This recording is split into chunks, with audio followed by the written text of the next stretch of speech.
Hello and welcome to episode 9 of the Product Design podcast. For those of you who don't know or couldn't guess by the title, this is a series of talks where I'll be picking the brains of industry experts exploring different topics within product and design. I have the pleasure of being joined today by my fellow design recruiter, Rory Colgan, and today we're going to be exploring the topics of the design market in Berlin currently and what is the optimal design hiring process in our opinions. Rory, again, pleasure to have you on here. Please could you just start by giving a quick overview of you and your career so far? Sure thing. It's nice to be here. Thanks for the invite. I've been recruiting product design in Berlin for coming up to 6 years now.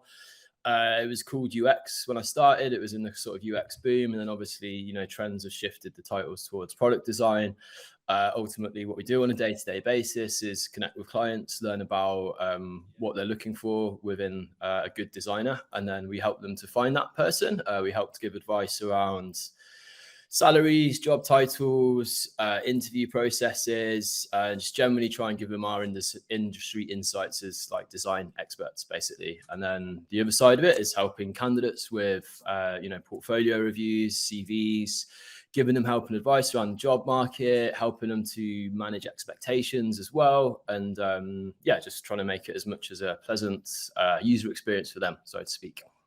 Yeah. Cool. Well, look, thanks very much for the intro, my man. Obviously, again, pleasure to have you on here. I know we've been trying to do this for a little while now, and I think our busy schedules have been it's been difficult to get each other, but I'm really glad that we were able to do that. I think, certainly from my perspective, I think everyone who's watched the podcast before or knows about the podcast, of course, it's generally been me speaking to someone who is hands-on in design or has worked as a designer or in a hiring position as a design manager or head of design, something like that. But I think it's really good to have this talk from a little bit of a different perspective from our side. Of course, I think we're going to try and not sway towards just, ranting as much as possible. But of course, I think there will be some certainly important topics that people can learn from and hopefully gain insight from. So the first topic that we wanted to cover off was generally the design market currently in Berlin. Now, obviously, that's a very, very general topic. I think I wanted to ask you first and foremost, just as a generic opinion, what do you see in terms of the design market currently? How would you describe the design market currently in Berlin? I'd say it's like healthy overall. I think coming from like 5 years ago, how it was where like I didn't know what UX design was. I had to learn, sort of fake it till you make it, etc. Sure. But also, I was getting sent job specs for UX designer, and then really what they wanted was someone to just make marketing content and stuff like that. I think overall, the general sort of definition of what like a product designer is and what a UX designer is a lot more established now than it was. For sure. So companies are generally a lot more aware of like the benefit of research and why it's important, and like what a product designer does and what they don't do. So I think it's in Berlin, there's a good level of maturity and understanding.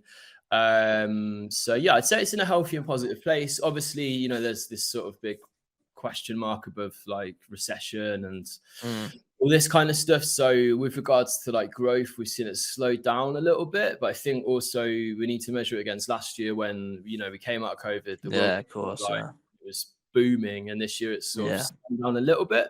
Overall, I'd say it's in a really healthy place. And I think, designers' salaries have got to a point where they should be. Like when I first started, it was like engineers were making way more. 100%. Yeah, 100%. And, design was just sort of maybe not as sort of valued as it is. It's like a secondary thing, wasn't it? Essentially. Yeah. I'm not saying that's like bad on behalf of like the early stage clients I was working with back then. I think it's just the natural progression of people's understanding developing and people's skill sets developing as designers. And I feel like companies overall have like a good vision and understanding of what good design is, and how to keep designers happy ultimately. Yeah, definitely. No, I agree with. I think the market is in a very good state currently. I think we saw that downturn obviously when COVID first hit, and then I thought we saw a big upturn when things started to return to some form of normality. Of course, a lot of remote working was still happening, but I think some form of normality or a bit more steadiness in the financial situation of a lot of businesses. And then of course now the financial situation is probably degrading a little bit again. We are seeing, I think it's a little bit of a domino effect. I think we saw it at the beginning of COVID. We're seeing it again now where big tech companies or big tech startups essentially in Berlin are laying off staff, and it's a bit of a domino effect across the business, across the industry. And I think, of course, people have, companies are in every right to feel a little bit uncertain right now, of course. But yeah, I think it's in a good place for sure. I think certainly one topic we wanted to speak about in terms of the market currently was and I think it's a hot topic right now, was the real lack of junior positions that are open currently. Now, first question I wanted to ask you, Rory, really was, what do you think is the main reason as to why there are a lack of junior roles currently? I think big companies are fortunate enough to be able to take on juniors and offer internships because they've got like the design resource and structure and strength there to have their senior or mid-level designers like coaching people and helping them. I think with early stage startups, they just want a designer that can come in and do everything. And I think part of the reason why there's not enough junior roles is that companies see it as a bit of a risk. And like, obviously companies are always wanting perfection and the best designer on the market. As you know, a lot of what we do is expectation management about like, obviously everyone wants someone that's ex Google or ex Meta or whatever. Yeah, of course. Yeah. Why, what's your company's sort of reason for them to join you?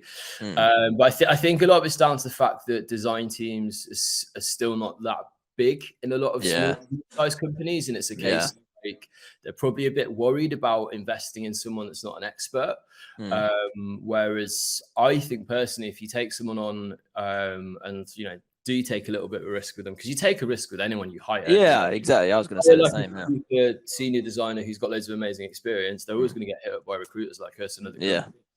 Taking on a junior designer is a good investment because you can shape them and mold them in the way that you want them to work, and ultimately, give them that opportunity. They'll be much more loyal employees. But I think companies see it as just risky. This person's not an expert. Are they going to make mistakes, etc.? Of course they are. Everyone makes mistakes. I think it's just this whole kind of startup ego of like everyone being amazing at everything they do all the time, which I think we need to get past, because as we were talking about the other day, like I find it really hard to find good mid-level designers at the moment. They're not sort of fueling the sort of growth of the scene, because if you don't have junior designers growing up to be mid-level designers, then you're not going to get any mid-level designers. So yeah, exactly. I think we'll go on to the sort of mid-level gap again after this topic, but I completely agree with you. I think there's a lot of dependables in companies as to whether they can take juniors on. I think some companies really struggle with the fact that they might not, as you said, they might not have that design setup, the structure. They might not have someone who's capable of taking on a junior and mentoring them and leading them and getting them to where they need to be. I think design, because obviously I worked in engineering recruitment before, and I think the typical pathway for an engineer was they did a computer science degree at university, then went into development from there. Whereas I think you've probably seen it as much as I have, that some designers come from completely different backgrounds. Some have transitioned into design after doing 20 years in one particular other field. Some people have been lawyers and gone into design and things like that. But it's very difficult for them to make that transition. And I think there's I talked about it on one of the other podcasts that I did before in regards to Career Foundry and Ironhack and things like that, the design courses that people can do. And I think there's a real tendency for hiring managers in particular to be quite against hiring people who are more junior, who have also done those courses as well, because they're all taught the same, in the same way, and their portfolio is all written in the same way. So I think it's a very difficult space for juniors to be in. But I felt like you were going to say something just then. I think those courses are great. I think because to do a degree is big investment of money. Yeah, for sure. Whereas these like the sort of the boot camp courses, they give people a good insight into like, this is what it is, this is how it works. And ultimately helps people decide whether or not they want to do it. And it's good that it gives such a great entry point to people, but also it's just a really competitive market out there for entry-level designers as well, which is why I try and do as much as possible in that space. Trying to help people out and give them advice. And I think, like, as much as I love the boot camps, I think it's something they could improve on, is like just expectation management of like, it will take a while to get you a good job and there's a lot of hustle involved. But ultimately, they're helping people to discover and upskill something. I think coming out of those, because I've had friends that have done software engineering ones and gone like straight into employment. So I think generally the course coming out of one of those as an engineer is probably a little bit easier to get a job designer. But I think they're a great thing, and yeah, definitely. I completely agree. I think they are. I think they are a great thing. I just think that certainly from the feedback that I've got with hiring managers working with them and their opinions on the level of people that come out of those courses, I think some come out as very good visual designers, but I think more from the business perspective, the strategy, the more like UX deep part of that, I think isn't quite there from the courses, and they don't, unfortunately, without working in a professional environment where they're needed to gain deeper insight into the business part. I think that's where they lack in experience, of course, but I think they lack more so than someone that might have not done those courses but managed to find a professional job where they've been working professionally for 1 or 2 years or something like that. I think that's certainly where I see them lacking, I would say. But that's the kind of experience you get on the job, though. There's only so much you can teach. A lot of it just comes to actually doing it as well, which these courses do give people the opportunity to. But then it's down to companies to invest in the individuals, take them that step further. Let's say. Yeah. What advice would you give junior designers, no matter whether they've done courses or whether they've decided to make the transition into design from another industry? What advice would you give a junior designer or entry level designer in order to get the jobs that they're looking for or to secure their first role in the industry? Good question. I started writing like a blog piece on it. It's turned into a bloody dissertation almost. yeah. We're going to put it out because we're having a big rebrand soon. So we've got this whole new sort of concept of what we are coming, and it'll be released as part of that. But like, there's going to be lots of tips in there, but mainly just got to hustle to find a job. Basically, just applying is not enough. Like, as I'm sure like, I put a job out, I get hundreds of applications, applications without like portfolios, etc. So yeah, just network as much as possible. Like, speak to people. Even if it's, I always say to people, like, just even like liking people's posts on LinkedIn. There's so much value in just consistent touch points, and it won't win you a job straight away, and it's not like quantifiable that like, oh, if you do this, it will definitely get you somewhere. But it's a case of like just constantly reminding that person that you're entering that scene, you're keen to learn and progress, and these just got to keep pushing and pushing and pushing, because it is a really good jobs market, especially with design. Again, we're seeing more design jobs, but we're still seeing like a new ones. So yeah, just face-to-face meetups if you can, online meetups as much as possible.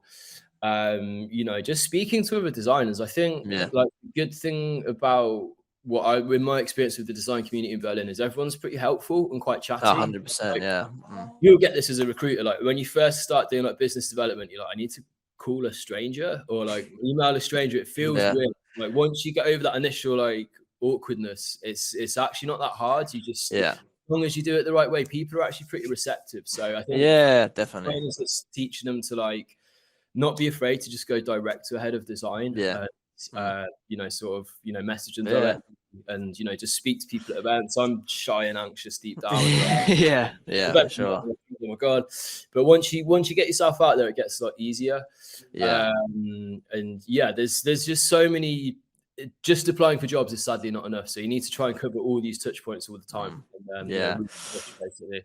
Yeah, no, I think the power of networking is so great, especially in the Berlin design community, because obviously we went to an event recently together, and I think that certainly from my perspective, I assume from your perspective as well, the amount of people you recognize and people recognize you was quite high. I think there's probably more people that we knew there than we didn't know there. People in real life is really surreal. Yeah, exactly. But I think something that I really took from you there was just don't be scared to approach these guys face to face, because from our perspective, look, we're not designers, we're approaching people, and of course we are approaching people to get paid for finding them the right people, whereas if you're a junior designer in Berlin, you're not asking to get paid for them to hire you. You're just trying to get in front of them at that point. And as I said, I think certainly from working in software engineering to design, I think the heads of design, the hiring managers in design, are much more receptive to our services than perhaps some of the software guys were, from my perspective. But I always advise everyone, no matter what level you are, to be honest, even if you're junior, senior, if you're lead, if you found a company product that you really believe in and you really, really want to work for, applying sometimes is just not enough. No matter how good you are, depending on how their hiring process is set up, depending on who's screening your CV portfolio initially, there's no guarantee that you're going to get an interview or get in front of the right person there. So for sure, if you're looking for a job, no matter what level you're at, of course, apply as much as you can. I think be selective sometimes as well, though. I don't think you need to apply to absolutely every product design role that's out there, unless, of course, you are very, very desperate and you need to. But I think you can afford to be selective. There's so much opportunity in design in Berlin. You can do your own research, scroll through LinkedIn, find 20, 30, 40, 50 companies if you wanted to. But try and be a bit selective, but go about it the right way and try and connect with the right people, try and get in front of the right people there. Because that direct, we know as recruiters, the direct route through to the hiring manager is so much easier than going through the typical application or HR process. Definitely. And one thing, it's really cheesy, but like everyone was in that position of like, never done any actual design work. I need to start out. So, it might seem scary messaging heads of design, but like everyone started somewhere. And one tip I'd always give people as well is, because obviously to put jobs on LinkedIn and advertise them, LinkedIn charges for that. So generally, any company who's hiring design or has designers, just check their website, because I see so many companies that have like an intern role on their website, but like, they won't have the budget to push it online. So you need to go like a little bit deeper with it. But I think just relying on job boards is sadly not enough. No. But you just gotta put the hustle in, basically. Yeah, for sure. It almost becomes like a full-time job looking for a job, I think. But you just have to be dedicated. I think certainly as recruiters, I think we've learned that rejection is a massive, massive part of our role. And I think you sort of become immune to it after a while of doing it. But I think you just got to have the same approach as a designer, certainly in the early stages. Look, I think everyone knows there's not thousands and thousands of junior design roles open. So don't be scared. And if you get rejected, I think try and get feedback from the people you're working with. I think that is quite a big problem in the industry. It's a whole nother topic, but I think it's quite a big problem in the industry that companies don't provide detailed enough feedback to help people in their next interview rounds or in their next interview positions. But I think don't be scared. Don't be too disheartened when things go wrong. Don't be too happy when an interview goes right, because there's obviously more stages that you have to go through. But just keep at it, essentially. But the next thing we wanted to move on was more of the mid-level gap in the industry currently. Now, I know we spoke yesterday, and there seemed to be from your side a few more mid-level positions that were coming up. I filled a few recently myself, so I think there are more propping up now. But as you mentioned, if there's no junior design positions, then there's no design, junior design to move into the mid-level position. So why do you think? Obviously, that's a point that you've already made. But what else do you see happening as to why there's a bit of a mid-level gap right now? Again, it's just, I think there's a lack of junior roles, so people aren't getting that entry level point. So they're not getting the skills they've got the skills, they're not getting the experience to exercise those skills and understand about working in a company to to progress to like a mid-level role. And obviously, with companies paying us for what we supply, if someone's close to 3 years, I'll always try and say, like, look, speak to this person. Good. But a lot of the time companies are like 3 years is the base minimum. But if you don't give people the chance to get that experience, then there's going to create a huge gap in the market. I was saying when we did the call the other day to prep for this, like we had the company I used to work for was based in Manchester, and we had all these like huge consultancies and stuff we used to work for, so it's quite high volume and high pressure stuff. And they're like, why are you struggling to find us mid-level designers? And bless him, my director did loads of like really deep data analysis. Look, there's no junior jobs. That's why in Manchester there's loads of amazing senior designers, there's loads of amazing leads and heads of, but like if you don't have that starting point for people, then you're not going to create the next sort of generation of design talent, essentially. So again, I get from a business perspective, it might be seen as a bit risky, but also I think, especially for early stage startups, because I speak to, I'm sure you do as well, I speak to loads of early startup founders, and they get a bit of funding. They all want like the best designer ever, product ever. And I always believe in that, and I love people's excitement for what they're working on. But to take a junior designer on and like craft them and give them guidance, you got yourself a really loyal employee there who's really committed and will sort of maybe even have a level of excitement and passion for the job that you wouldn't find in a senior designer. But, it's still quite hard to find good mid-level designers. But then I could Yeah. take the shoe off and like close my eyes and throw it, and I'll probably hit a good senior designer. You know? Yeah, exactly. I think also a problem I know we spoke about in our chat before was that senior designer title is thrown around quite a lot these days. The title, Yeah. titles are, senior designer title is thrown around a lot, and I think it's massively dependent on the situation, obviously company you're working at. But again, let's say someone's hired as a senior designer at a really early stage startup where there's like 3-4 people there, and they're hired as a senior there. I think the common problem that we see is that particular designer in our eyes or other hiring managers' eyes will probably be seen as a mid-level designer if they've got 2, 3, 4 years experience, let's say. But because they've obtained that senior design title, I think some designers need to understand that you can't be completely fixated on the fact that that particular job title was a senior job title, and it might be more difficult to get a senior title somewhere else. But it's very difficult to justify that to people sometimes. I mean, what's your take on that? Yeah, it's job titles are confusing, man. Like I spoke to someone from America, and she was like a VP of design in quite a big company as well. I don't know if they knew that she had that title on her LinkedIn. Yeah. She was pushing for these jobs in Berlin, and I was like, that takes like 15 years of experience, and some of that is like, there's the craft level of it, but also a lot of that's like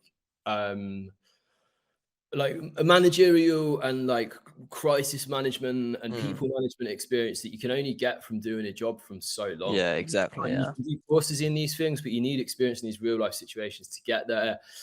Some companies will pay like lead level salaries for senior designers because it's really competitive out there. And generally, a senior designer in one company can be a different thing in another company. Thankfully, overall, I'd say designers are not too egotistical and too title driven. They're more driven by purpose. So they want to work on things that they connect with, they believe in, or things that they're excited about, or things they specialize in, like fintech, etc. But yeah, titles, it's just messy because you could be a head of design in a small startup, you're taking ownership for all of their design, but your responsibilities are not going to be the same as a head of design in a bigger company where you have 15 reports and you have to contribute to like roadmap strategy and have these big budgets to manage. So there's I wish there could be like a unilateral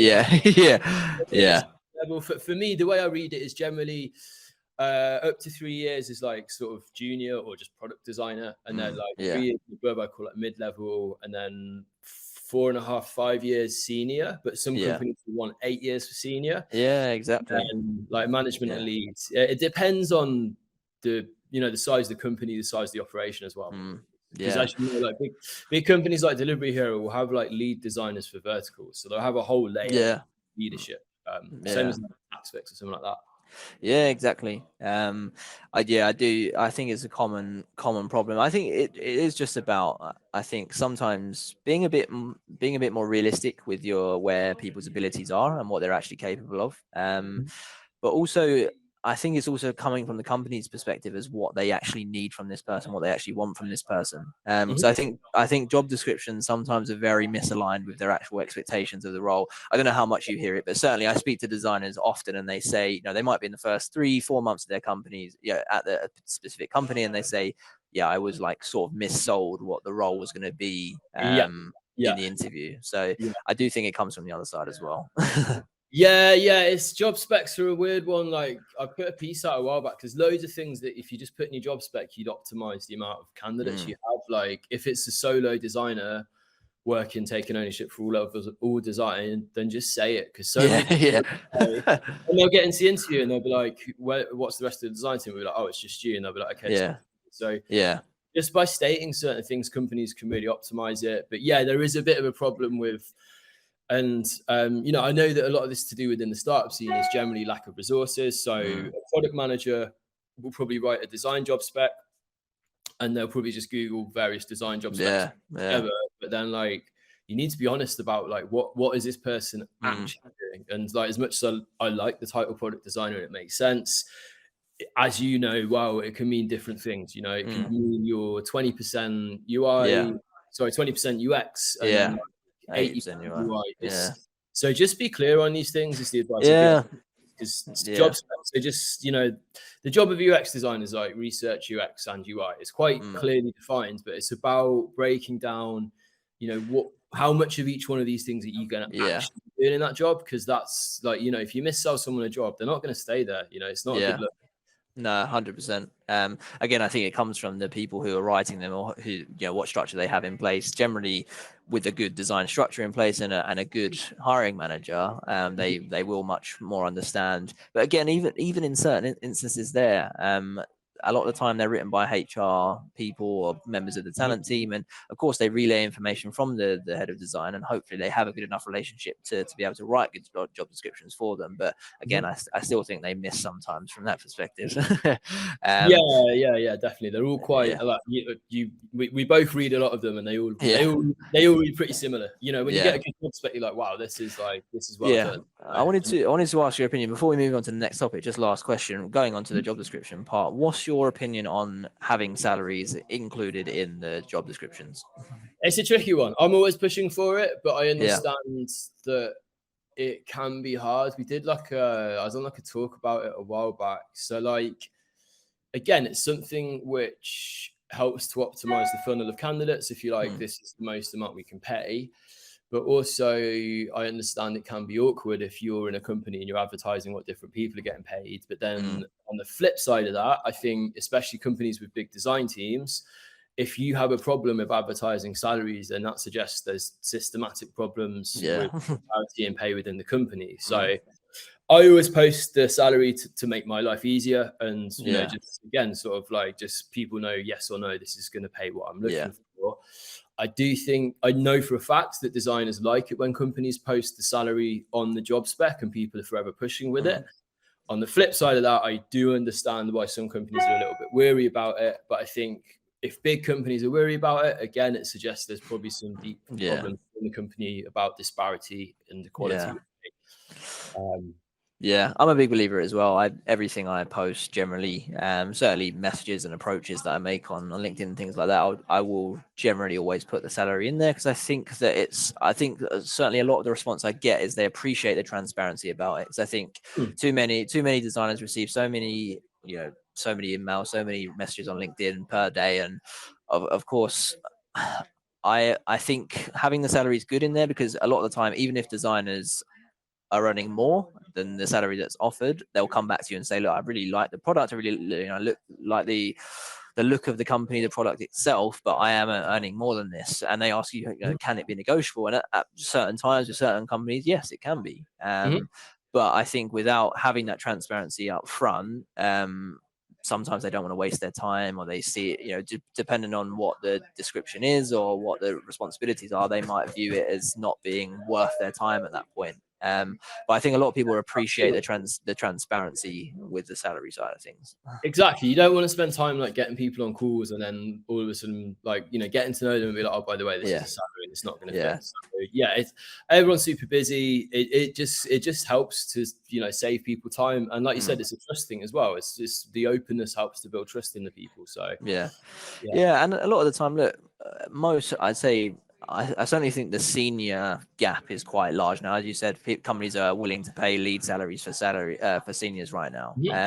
But generally, you're not going to be, I'd say across the industry, you're not going to be miles off with the salary expectation or the salary that companies can pay right now. So I think it's worth putting the budget that they might have in there. But I'm sure as well as I do, when you speak to hiring managers, if you find someone that is amazing for them, that might be 5-10K above what their budgeted role is or budget is for the role, they're probably going to still end up hiring them for that money. If it's something niche, like easy and obvious one, like fintech, if someone's got loads of experience with fintech, be like, look, they deliver above and beyond. Then this is advice for designers that are applying for jobs. If you see a job that is below your salary bracket, just be really clear in your application and be like, look, I've got a lot of experience in this field. This is what I'm looking for to make it worthwhile me changing jobs. Because you're right. If you do have someone that goes above and beyond, companies will generally pay for that person. But salaries and job titles, it's such a messy space.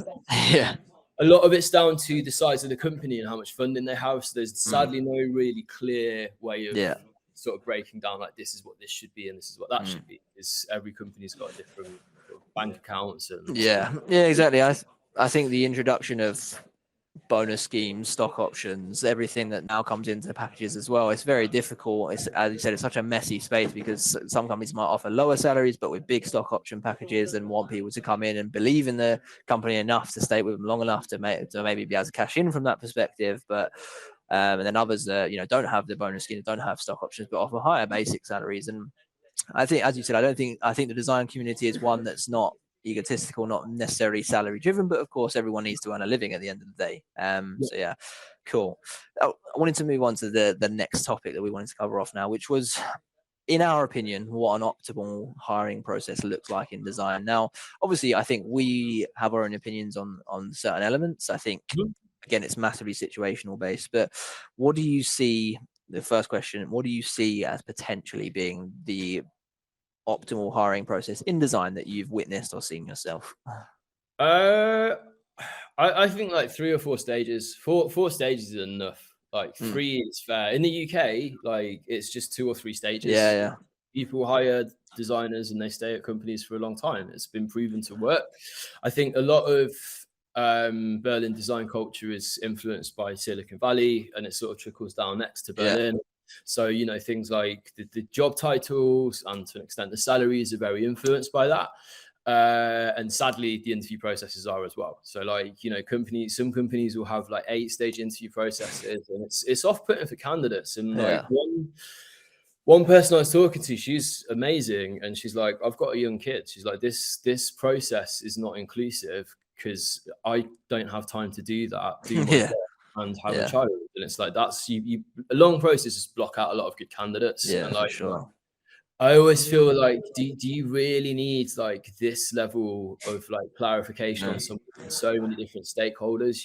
Like companies, they always pride themselves on being like decisive and like smart people that know what they want. And then it's like, well, why do you have such a long interview process? So in my opinion, 3 or 4. One thing I learned through doing like a workshop on it was that like a lot of people said that maybe get rid of the initial call. And I'm not like belittling internal TAs because I've got friends that do it. I've done a bit of it myself. Yeah, me too. I know the sort of the struggle and the pains and what you bring to the table with that. But I think a good process would be for internal TAs to like filter through the applicants, find the best bunch, give them to the head of design. The head of design does the first interview. Because I've had it when like someone's not really clicked with the internal recruiter. Yeah, for sure. And then I've known they're a really good designer, and I've had to go straight to the head of design. And I've been like, look, I don't want to like lose out here. But I think this, and everyone has bad days. That person was just having a bad day. I think you should speak to them. They're a good designer. But ultimately, I'd say first call with the head of design. So you just straight in with the person who you're going to be reporting to, head of design, or if it's a small company, a product manager who you'd be working closely with. Second one, the dreaded test/challenge, like just like portfolios, they're a pain in the ass for me and you both, as well as designers and hiring managers, but they're not going anywhere. So, but I do think one thing that's important is to offer an option of either a take-home challenge or like a whiteboard challenge, which you do there and then. Because like we were saying the other day, I really struggle with like presenting stuff under pressure. But I'm like a real geek in my spare time, and like my mind's really active at night. And like, if I had the option to, I'd do a take-home case study. Exactly. Go deep into it, and I think I'd excel. Whereas if they were like, right now, you need to think about solving this problem in front of these stakeholders, I'd crumble. I just wouldn't be able to do it. It doesn't mean to say I can't do that job. It means to say that, like, let's account for neurodiversity in hiring processes. So I think, 2 options of like a challenge or like case study to take home and work on, or a whiteboard challenge, and then like another interview where you just meet some of your peers. So like engineering, someone from product, maybe someone from marketing or whatever, just to get like a vibe for the culture. And then, as is common, like a meeting with like the head of design, and like usually like the founder of the companies like to meet people coming in, which I think is a nice touch point, to be honest. So that would be the ideal 3 or 4 would be head of design, challenge, teammates, and then like a final where it's more about clarification about the role and the salary. What do you think would be the optimum? Would you say 4? I think I agree. I think I mean, think 3 or obviously for 4. us, you'd say the Optimum's just one. Yeah, just one. Yeah, they're literally half-hour call, done. Hire them. That would make our lives a bit easier, but of course we understand it's unrealistic. But no, I agree. I do think that 3, 4.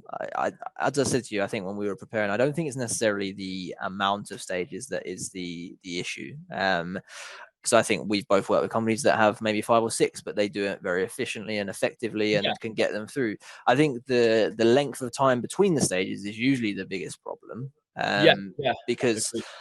I remember I sat down with Timo, who was on the last one, on the last podcast from Stewie, and I sat down with him whilst I was in Berlin a few weeks ago, and we were having dinner, and I was talking about sort of like a bit more from our perspective as to what we're trying to achieve with the people we work with, and I was talking to him about getting to someone at the point of the top point of white heat, right? So the top point of that flame in terms of excitement about the role. And the longer we keep them in that point of white heat, the more excited, the more excitable they'll be about this position.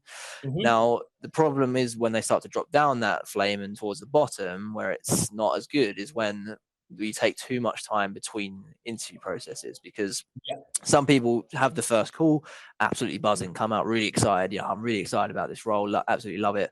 And it takes a week and a half for them to go to this next step. By the time they get to that next step, they've also got really excited and really buzzing about 2 or 3 other opportunities that they're in, and it starts to become much more competition, as opposed to if you can get them in that first stage, it goes well, we get feedback quickly, we move on to the next step in the next 1 or 2 days, do the next step, depending on what it is, of course. Then it's just about trying to get them through that process, no matter how many stages there are, in as quick amount of time as possible to maintain that level of excitement from their perspective. But going back to like the design challenges and things like that, I completely agree. I think if you've got a strong enough design setup to be confident that you can offer the people the option as to what they'd like to do or prefer to do, then I think that's best. Because as you said, offering neurodiversity in the interview process would be, I think, so much more effective if you can give them the option of say, look, how best do you think you would present your work to us? Is it presenting your portfolio in a case study presentation that way? Is it a live whiteboarding session, or is it a take-home task that we can send you to complete in your own time? Again, I think the whiteboarding session and design tasks need to be effective and need to be quite strategically planned as to how they're going to get the best out of this person. But I think offering the option of those types of things would mean that they wouldn't eliminate people just because they don't perform well under pressure, or they don't perform well at home by themselves. Also, last thing I wanted to mention was something we spoke about as well, was, again, not belittling TAs or internal HR or anything like that. A lot of the time they are involved in that process, but I think arguably if we're working in partnership with the company, their initial screening call will probably be the same sort of thing that we're discussing with them. Maybe sometimes at a lower level if they're not specialists in this market. But something that's worked really effectively for me with the clients that I worked with in the clients that have agreed to do it is that we try and have the HR first screening call and also the hiring manager first screening call in the same day or at the same time, so that we can essentially get those 2 stages out of the way as quickly as possible. I think you get the HR part, you get that part out of the way, and then you move straight onto the hiring manager call, or like a few hours later if they have the time. It's obviously massively time dependent, but try and get them done in the same day or in the same time. They don't necessarily have to be in the same call. They don't have to join at the same time, but HR manager could speak to them for half hour, leave, hiring manager join, speaks to them for another hour or something like that. It's an hour and a half slot, but it's all done in one session. Then that way, that's, if companies do have a bit of a lengthier process, that's 2 stages completely done in one day. And if it all goes well, then they're not through to the next step very, very quickly. But yeah, it's just something that I've seen work effectively. No, definitely. I love the fact you use the term white heat, and it's about pace and stuff like that. Because I think I've had it with some designers where like companies have been really busy interviewing lots of people, and that's why the process has taken longer. But to a designer who is all about working agile and sort of following processes and making things run smoothly, when there's a big gap in the interview process, it's like, what does that say about them as a company? It's like, are they slow moving? Are they indecisive? All this kind of stuff, which, I think a lot of it's about helping candidates understand what's going on behind the scenes and also helping clients understand what's going on in a candidate's head. But yeah, just to have that momentum and excitement behind something can be super effective. Like I've managed to do a role in like, was it like 7 working days back to back. Yeah. I sent someone like, this person's really good. I was like, right, let's all partner up. Let's get all the stakeholders in one thread and let's just focus on this person and let them know they're amazing. And it worked, you know. It's sort of they cancelled all their other options they're interviewing for, and they ended up hiring them, and it was good. But also, again, it's company size, how busy are people. But yeah, I think companies need to be aware that it is a really competitive market, and yes, your company is special, but like there's loads of other ones out there as well. Yeah. I think I spoke to Lena from Miro on one of the other podcasts that I did with her, and I said, how do you? I asked her the question, sort of, how do you differentiate between you're interviewing this person or are you selling to this person? Because, you know, obviously Miro are a top company, and of course they look for the top talent from the best companies around the world. So I asked her the question, you know, that question, how do you differentiate between, okay, we've interviewed this person enough now, how much, you know, do we start selling to them now, or they should want to work for us? I think they're just like, right, we're interviewing this, but they should want to work for us. You know, they've applied for our job. They should want to work for us. You know, they've applied for our job. I think some of the advice that I give the people I work with, is a lot. Unfortunately, there will be times where you do feel like it's a bit of an interrogation paper one by one. They're just literally reading questions off a bit of paper one by one. And not giving you anything back. But open-ended questions, or it's possible to ask them open-ended questions, or ask them opinions on things, so you can get them talking and opening up a little bit at that point. Back to the, as I might just very easily go back to the, as I said,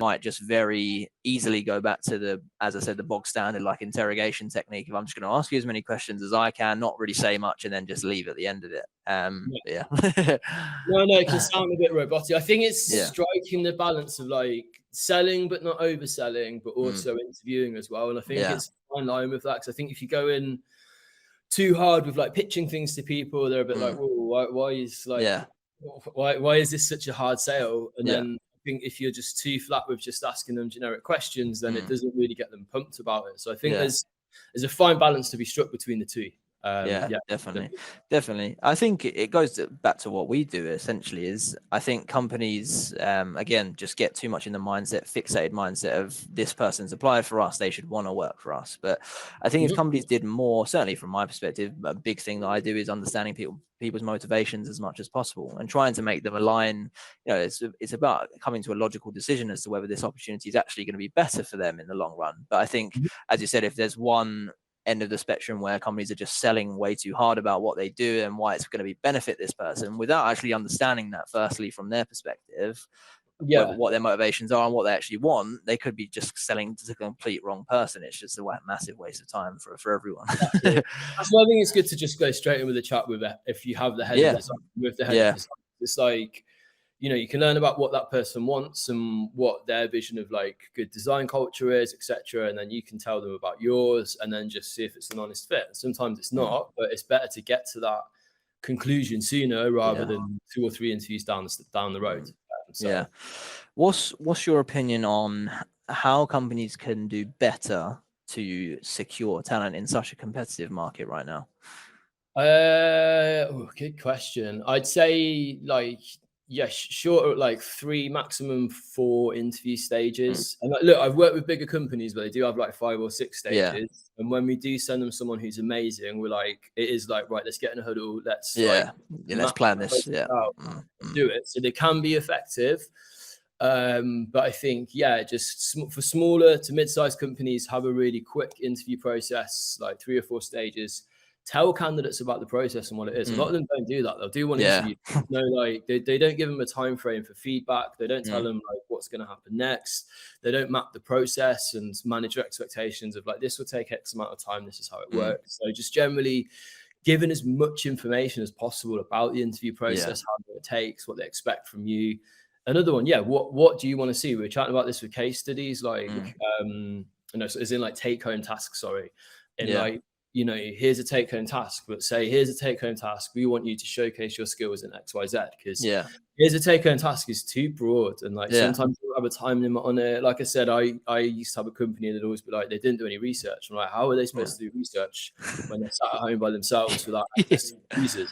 Some of them are just really broad. So, you know, I'm not saying give people the answers, but like hint or just say like showcase your skills in X, Y, Z and how you'd apply them to this problem. So I think the main thing is just like clarity over what the interview process is like, what they want to see, and like, you know, what skills they're looking for essentially. No, I agree. I think it's such a common mistake that a lot of companies make is not giving, as you said, not giving people the answers to the questions or anything like that in the interview process, but at least giving them an understanding, an idea of what topics might be covered, what specific questions might be asked, so that at least they can prepare, because you're not going to get the best out of someone. As we said, you know, different people perform very differently under pressure. So if you're putting someone on the spot and asking them quite difficult questions, some people aren't going to give you very good answers in that scenario. Whereas at least, you know, if you give them not necessarily specific questions at times, but at least topics that they might be covering off, at least they could go in best prepared and prepare themselves well enough to know, okay, we're going to be covering off this topic. I can sort of pre-plan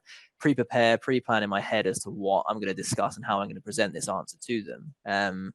Because as we said, I think people get filtered out or said like no, because they haven't necessarily performed as well in the interview. But if you're just literally giving them no context, nothing, and just hitting them with hard questions when they're not prepared for it whatsoever, very few people are going to perform very well under that type of pressure. And I think like with a lot of designers, they're obviously from more of a creative background, and like creators probably, like, and I'm definitely one of them, like not the strongest style of communication, let's say, but that doesn't mean to say they can't do the job. It's just like when you're putting them in kind of high pressure environments, and like I understand communication is a big part of the job within design, but to assess like, you know, sort of 6 years of someone, 5 or 6 years of someone's experience and their communication style based solely in like a 1 hour interview where they're fielding questions from 3 stakeholders, that's quite intense.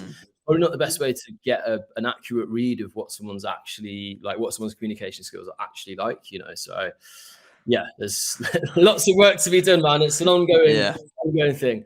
Yeah, for sure. But look, as we said at the start of this, I think we both deem the design market to be in a healthy space right now. There's still lots of companies hiring. There's still lots of opportunities out there, which is exactly what everyone wants to see. And I think hopefully, you know, I think a lot of companies are sort of, if they are being a bit hesitant around hiring right now, they're sort of getting towards the end of the year and they're saying, look, we'll sort of start afresh next year. We'll see what budget we can have for hiring next year. And hopefully things will start to start growing again in a bit more fashion like we saw after the pandemic again.